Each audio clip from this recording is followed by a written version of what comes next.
بسم اللہ الرحمن الرحیم۔ شروع کرتا ہوں اللہ کے نام سے جو بڑا مہربان نہایت رحم والا ہے۔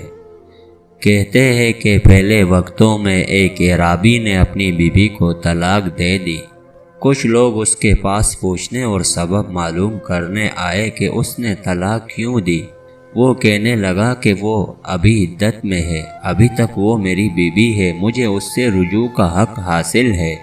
میں اگر اس کے عیب تمہارے سامنے بیان کر دوں تو رجوع کیسے کروں گا؟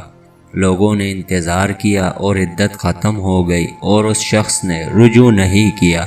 لوگ دوبارہ اس کے پاس آئے تو اس نے کہا اگر میں نے اب اس کے بارے میں کچھ بتایا تو یہ اس کی شخصیت مسخ کرنے کے مترادف ہوگا اور کوئی بھی اس سے شادی نہیں کرے گا۔ لوگوں نے انتظار کیا کہ اس عورت کی دوسری جگہ شادی ہو گئی۔ لوگ پھر اس کے پاس آئے اور طلاق کا سبب پوچھنے لگے۔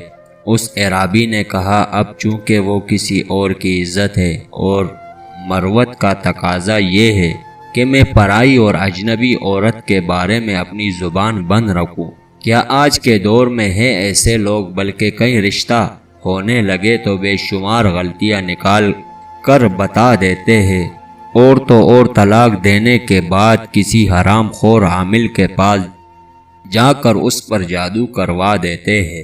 میں دیکھتا ہوں کون کرتا ہے تم سے شادی، اس لیے بیٹیوں کی شادیاں وہاں کرے جہاں لوگ انہیں اپنی عزتیں سمجھے، نہ کہ وقت گزاری کا ذریعہ۔